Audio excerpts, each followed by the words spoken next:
So first of all, welcome. And if you're wondering, TPRM, third-party risk management. So the murky world of what's happening within our supply chain and value chains. So one of the things that often strikes me is that it's quite a fundamental thing actually, is when I go into organizations and look at organizations, I talk to them about, so where's your risk threshold then? Whereabouts are you in terms of, actually are you very cautious? Are you very risk averse? Or are you on the other end of the spectrum, which is actually, it's all to play for and it's fine, we can take some risk, it's not a problem. And the example of that is recently, a couple of weeks ago, I had a conversation with somebody in a business who said, we outsource absolutely everything and it's for medical devices, so guess what? We're very risk averse. So again, determining where your risk threshold is critically important and will set the strategy for you going forward.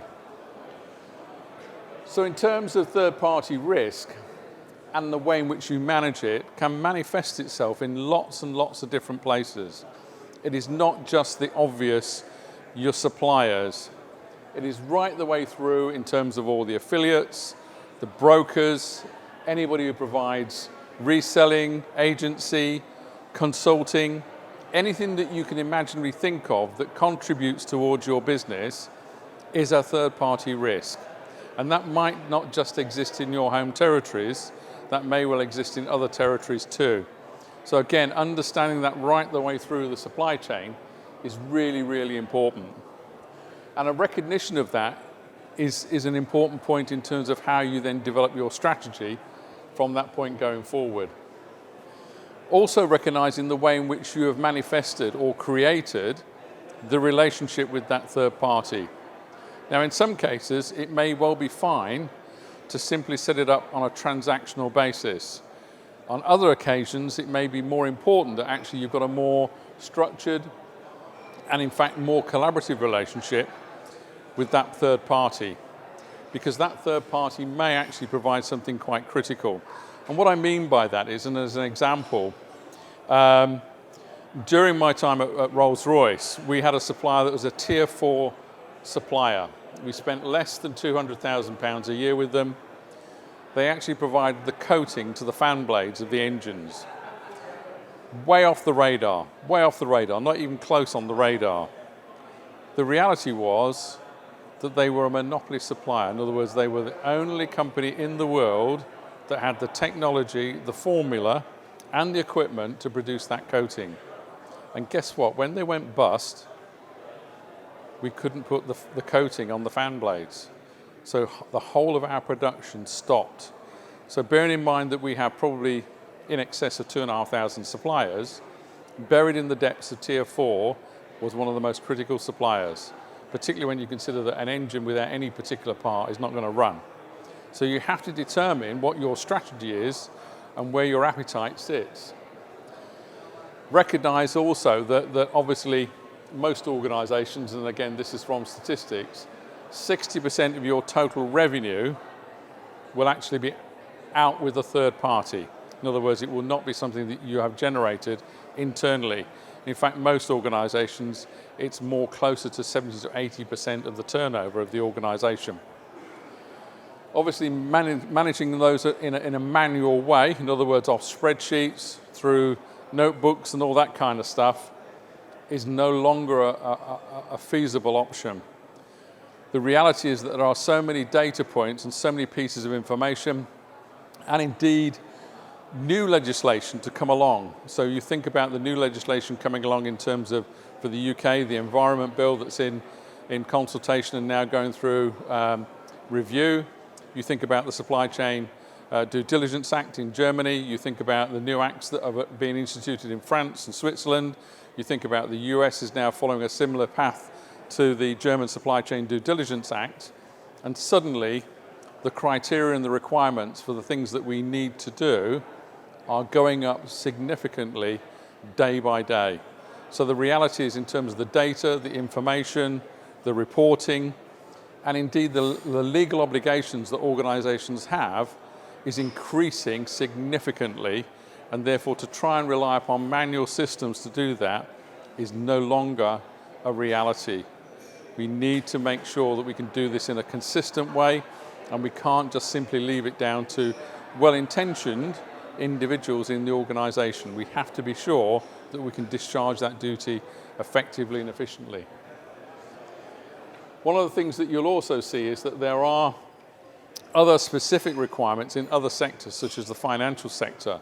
There is in fact something called the Prudential Regulation Authority, which applies to the financial sector. And what people might recognise and might associate that with is, in the 2008 financial crash, the recognition was that from the banking and the financial systems, that what they had in place was insufficient to protect the stability of the whole banking and financial sector. So this came into force and issues out requirements, and this comes live actually this month, actually 31st of March. Outsourcing and third-party risk management will be regulated in the financial sector. There will no longer be an option to say, this is the way I'm going to do it. There will be an absolute requirement to say, this is the way you must do it. So it's not up for negotiation or discussion, it's an absolute requirement. What I recognise is that obviously that then sets the pace then, as I see it, for other sectors. So what you need to know in terms of informing your strategy is exactly who have you got within that third-party risk profile. Where do they come from? What do they do? What do they provide? How are you going to categorise them? And how are you going to recognise them in terms of materiality to your business?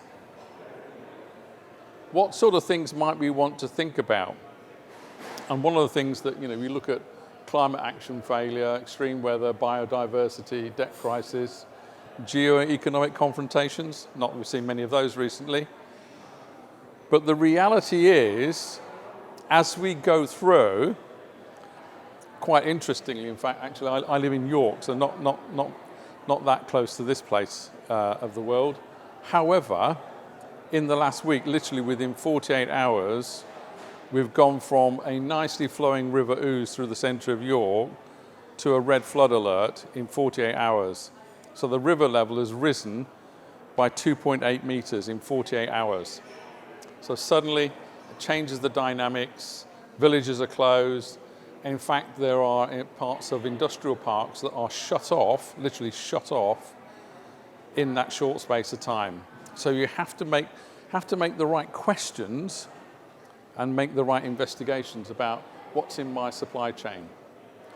Recognising, of course, by asking those right questions, you create competitive advantage for your organisation. Because if somebody else loses supply but you still have supply, guess what? People want your product or your service. So that assurance of supply piece will become then critically important in terms of what you do. Equally so, the fact that you could probably turn around and say, we have no business with Russia, we have no business with any regimes that have military tendencies, we don't have child labour within our supply chains, and you can categorically make those statements. Reputationally, that sets you aside from the rest of the competition. So it is critically important that you know and understand these things as part and parcel of what I call the due diligence as you go through. What you begin to realise is that third-party risk management is inextricably linked to everything and anything we talk about in terms of ESG, so environmental, social and governance aspects, and the whole business continuity piece. Because obviously shutting down production lines and then trying to restart them is a very costly business, and clearly is something that we want to avoid at any cost. So the key considerations, again, a one size doesn't fit all for me in this space. You have to tailor the approach to the business that you're in. Don't simply rely upon what another business may be doing or a colleague may be doing in another business. You have to think about, what does this mean for my business? What is specifically and explicitly a requirement of what I need to do for my business? So thinking about that in terms of how you do that, thinking about the different regulations that might apply. So thinking about different sectors like aerospace and defence have different regulations handed down from the Ministry of Defence, Department of Defence, whatever, nuclear industry, the nuclear regulations, NHS, specific clinical regulations that come into force. So there will be different things that will actually affect the way in which you construct and provide continuity within your supply chain. Thinking about, those risk thresholds, making sure you've got clear scope, making sure that you've got clear boundaries, but not just understood within the procurement and supply chain department, but understood by the wider business. One of the functions often I find sometimes missing within organizations is that ability to communicate and engage with as wide an audience as possible within a business. It's that classic sort of, I didn't realize, or the unintended consequences piece of something that may happen within a business is actually quite interesting in terms of making sure that suddenly somebody will go, hey, what about this? This is an important factor for you to take care of. The structure and the control, obviously, of your data. This is not something that should happen by accident or grow organically. It should be part of a structured plan about thinking about, if I put this software platform in, what generic interfaces has it got with other data sets and other data systems that I might need to depend upon? What pieces of data might I be at risk of duplicating or eradicating as a consequence of taking on different systems and different pieces of data? So thinking about that in a way that is really coherent and is part of a longer term strategy. And I guess for me, importantly, is also about the way in which you think about cybersecurity, as well as what I call data segmentation. One of the things that you'll recognize when you start to understand about data security is that having the ability to be able to segment and segregate, but at the same time link pieces of data, and I know that sounds like a contradiction in terms, but it protects you then against malware and cyberware attacks in a way that then allows you to control that then throughout your organization, particularly when most of the cyber attacks and malware attacks will come through your supply chain, believe it or not. They're not direct attacks on the company, they're usually through a third party. So typically this is where the weak link in your supply chain sits. So thinking about the way in which you might access, segregate, and create good data segmentation, but at the same time being able to bring it together as well, is really, really important. Now, I know that sounds quite a complicated thing to get your head around, but it is really, really super critical in terms of how you do that.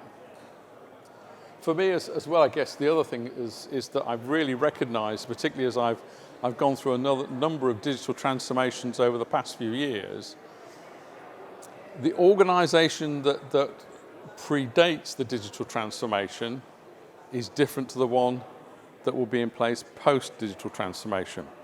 There are different skill sets, different workflows, different operating procedures, different information flows across the whole organization.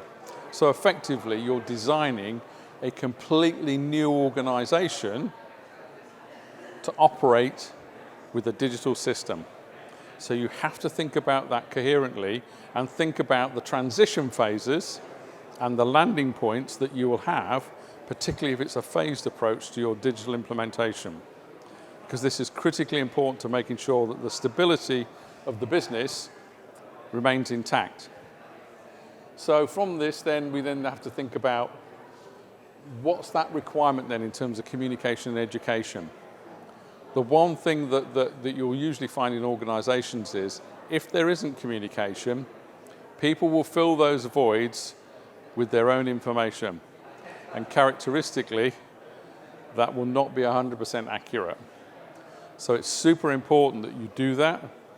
You take away as well this classic sort of, I'll call it behavioral condition, which is, if I don't know about it and I don't understand it, what's the impact for me? And I will probably think of the negative things rather than the positive things first.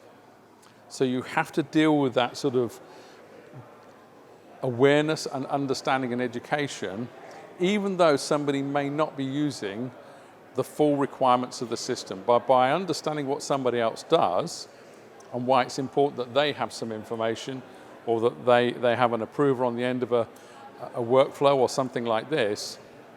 It will help them understand where their role, where their tasks, and where their requirements start, end, finish, or interact with what you're now doing. So this, for me, in a sense, drives that clear structured architecture, that clear understanding about what are your metrics, what are you measuring, what are the incentivizations, and what are the objectives for all parts of the organization. Because if only one part of the organization is incentivized to do something in a change or transformation program, guess what? They will be out of sync with the rest of the organization. So it's critically important that everybody is aligned in that journey, and the objectives and the metrics and the reporting.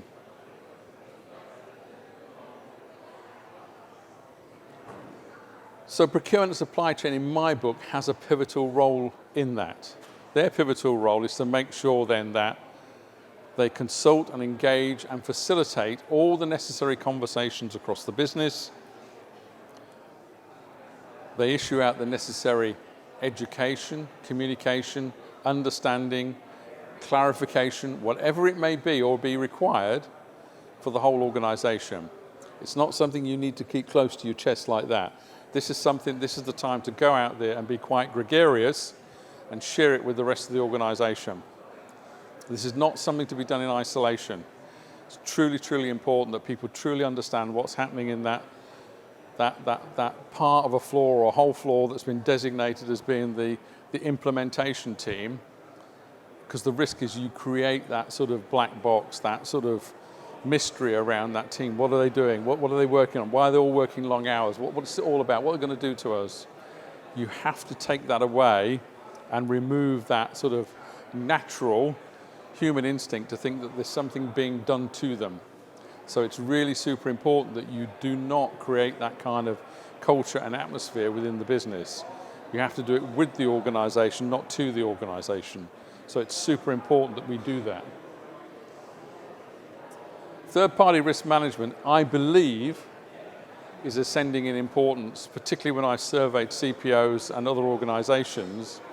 Certainly on a recent roundtable that I hosted, we recognized that probably 80% of those organizations that were represented from different sectors, third-party risk management was in the upper quartile of this is stuff we need to take care of, particularly in respect of all the things that we know are happening in the world today, but also we know for a fact that legislation is getting tougher and there's more of it on the way.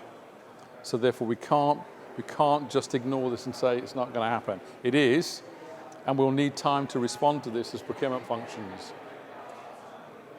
Obviously a well-structured platform, in fact I was having a discussion about this with somebody earlier, thinking about the types of things that you need and the outputs that you need and the inputs that you need onto that system, and how you can systemize all those different inputs, outputs, data points is really super important. So therefore getting that brief right at the outset is really, really important, because it will save you countless hours and heartache in a later stage. So thinking it through comprehensively as to every last bit, and recognize what's currently happening in your organization today. Do not ignore that, because somewhere and somehow, some of these things are probably being done in your organization today. So you need to understand where they are, what they are, who's doing them, and you need to make sure that then becomes part of the plan, not something that you sort of suddenly go, oh, forgot that, because that will give you a huge problem at a later date, having to reconfigure and reset some of this stuff. That, for me, in a sense, is what I call the dead money. In other words, you're paying for things that you shouldn't really be paying for if you'd really, really, truly set the scope out, clear and well articulated to begin with. And as I said, there's no room for silos. This is a collaboration activity. It is not a solo effort. This is not a round-the-world yacht race for a single yachtsman. This is a complete team effort. So it's really super important that we do that. And as you can see on the diagrammatic there, we can break this down into sort of digestible chunks and talk about it with different audiences in different ways. and recognize that people will have different ways of assimilating this information from the visual to the written, and recognize that there will be different ways in which people absorb that information and go, that makes sense to me. Okay? So thinking about the shape of things to come, as I said before, the regulatory piece, I believe, is starting to really, truly ratchet up. I can't emphasize that too much. And what I recognize is that the more we see of, I'll call it, global incidents that have a combination of what I call the unintended consequences, as well as, crikey, we could have predicted that if we actually understood what our supply chain looked like, the more we will have in terms of intertwined legislation that's probably likely to be at a minimum standard that across all sectors. Because if you think about it logically, why wouldn't the IT provider be different in a financial services sector to a manufacturing sector? It wouldn't be. There's no good reason why it shouldn't be. So therefore, having a minimum standard seems a logical way to go to me in terms of what the UK and other EU and international standards will take it to. But also recognise that the commitments around eradicating modern day slavery, child poverty, all those kind of things, and if we think about the 17 UN Sustainable Development Goals, these things are critically important to many, many companies and many countries, and so therefore will form part of that. Recognising, of course, that we've had probably well over a decade or more to put our house in order, but we've not done that. Why? Because it's not regulated, it's not mandatory. So the reality is that regulation is going to force us to go to that minimum standard. So this is why I believe that this is going to come. Cyber threats, well, they continue to increase. And this is where when we start to talk about what we call fourth party links, in other words, it's the supply chain of the supply chain of the supply chain. Because particularly where we've got large pieces of outsourced activity or sub-tier manufacturing or sub-tier contracting, it goes back to the real simple principle of the fact that you're only as good as the weakest link in your chain.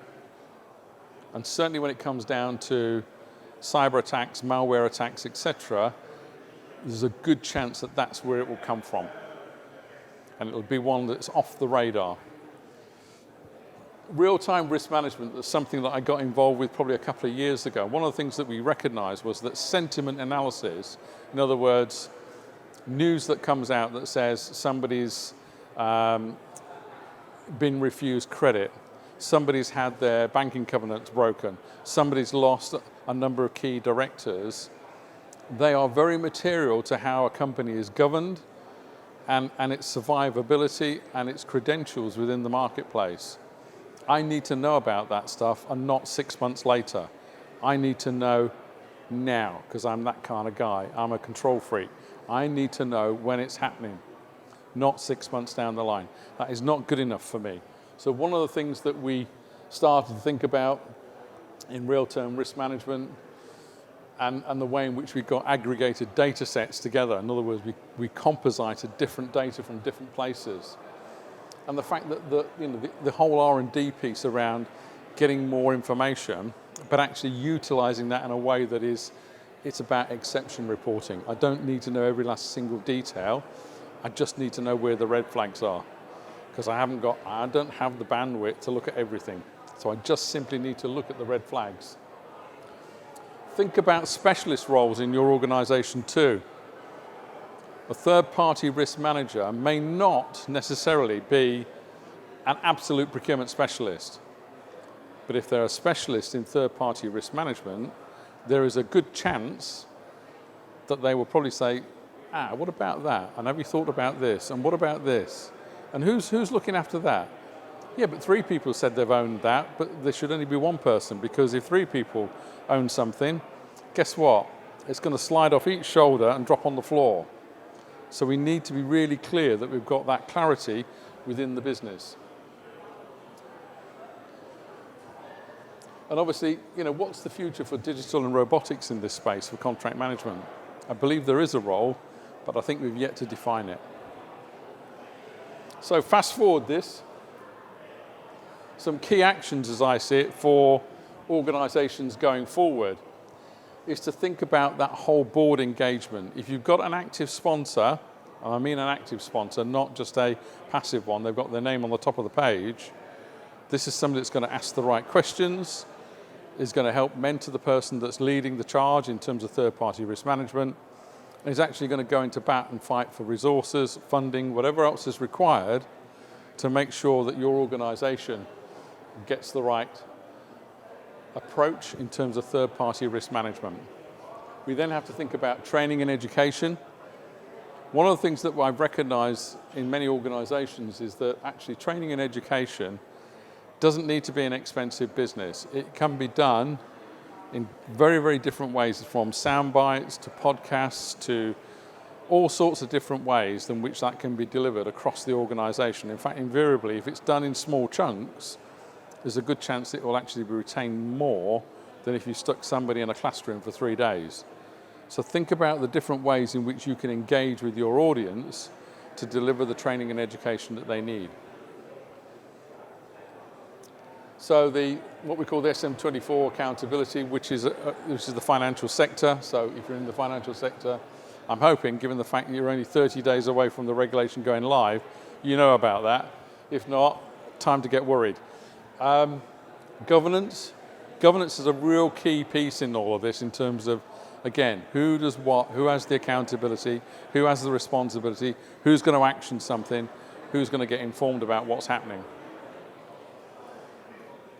Assess and define the reporting, and that doesn't mean to say you have to go into overkill. One of the things that I've often recognised is that actually, oddly enough, less is more sometimes. So by making the reports really succinct, crystal clear, with some real clear call-outs, the chances are that A, people will read it, and B, they'll do something with it. So don't give them a report that's 12 pages long if they're an exec. Because I'll tell you what now, they will not read it. You need to get it onto the side of A4, max, no more. And you've got to be really disciplined about that as well. So be really clear about why you're reporting, who you're reporting to, and what you're telling them. And in fact, think about what they're going to do with it as well. Cascade policy and processes, making sure that that's cascaded, not just internally, but back to thinking about your third parties in terms of, it's not just your suppliers, it might be your specialist tax advisors out in India, all sorts of different things. Like, think about how you're going to do that. Think about how you're going to cascade it. Do I need to translate it and put it into a different language? All those different things to make sure that you've got that clarity. A clear business continuity management plan. Guess what? Things are going to happen. We're not going to be sailing through the sea, in a crystal clear waters and a calm wind forever. There's going to be some choppy stuff out there and some stuff that's going to knock us off course. So we better have a business continuity plan and be prepared sometimes to run what I call live events so that people then really understand the value of it. I did this, oddly enough, in one multinational business. I got the IT department to switch off all the accounts in my department, which was about 1,000 people, and then waited for the phone calls to come in that morning and find out who'd taken their laptop home, who'd updated their contact details. And it was quite interesting because we did that, I think, about 2 months before the pandemic kicked in. It was a really good exercise, believe me, because we had everybody up and functioning when we were told to go and work from home. Upgrading risk registers. They are not static environments. They are dynamic. Risk registers are dynamic. They do not stay the same month after month after month. If they do, then there's something wrong. I'm not going to go through this lot because you really don't want to read all that, do you? And it's an eye test for those of you sitting at the back, I'm quite sure. But the long and the short of it is the new regulations are stipulating every last bit of the way in terms of what will happen in terms of board engagement, what will happen in terms of accountability, materiality, due diligence. They have specified every last single little bit. There is no room for interpretation. Now, I know this is in the financial sector, but remember what I said earlier. It's coming. I genuinely believe it's coming.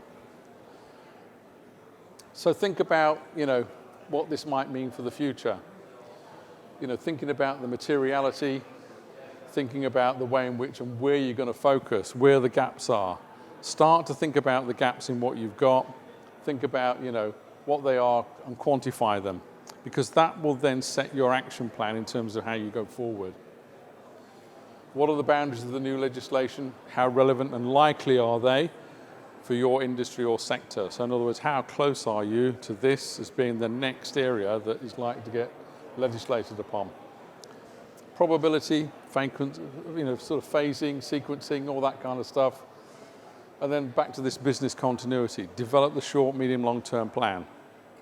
You'll not be able to deal with everything. In fact, you might well just say, look, certain things we can't carry on doing because we actually acknowledge that the cost or the resource to do this is just not practical. So therefore you have to start to set those expectations and requirements in advance. This is just one of the pieces at the bottom of one of the pages in the whole of the Prudential Regulation Authority requirements. It's really complicated, and I know several people in the financial sector have told me it's taken them months to work through it and understand what it means. Now, if that then comes across the whole of every single business and sector, think about how you might handle that and provision for that in the future. And there are some good lessons to be learnt in terms of, for instance, when we look at the ISO standards, whilst it's set up there for data security, it's interesting in a sense that the steps and the processes that they go through in terms of the assessments, the whole reporting, the enforceability of what, all those different steps that they go through actually could be a broad indicator for what we then do in the future in our own third-party risk management plan. So again, have a visible plan, have a strategy, make sure you've got active sponsorship, not passive sponsorship. Who's the clear owner? Single owners, you have to break through that. If it's this, on this day of the week, it could be this person, and that day of the week, it could be somebody else. No, that doesn't work. You've got to make one person accountable. Fact. And obviously that collective accountability, but how that then gets shared across the whole portfolio of third-party risk management. So I did a quick summary there in terms of really, this is the stuff that you really do need.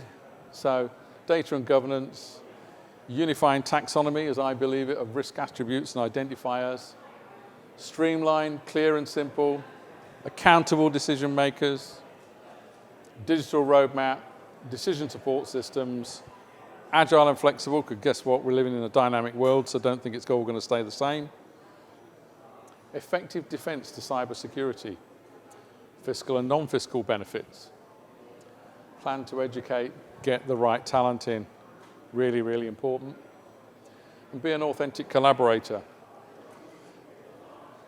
I was hoping there was going to be time for questions, but unfortunately I've probably taken slightly too long and had to compete against the noise next door, but hopefully that wasn't too bad, guys. So any questions from the floor, happy to take them. Also, happy to take them at the Scanmarket stand after the session.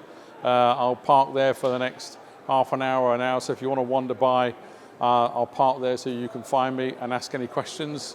But thanks for listening, and enjoy the rest of your day. Thank you.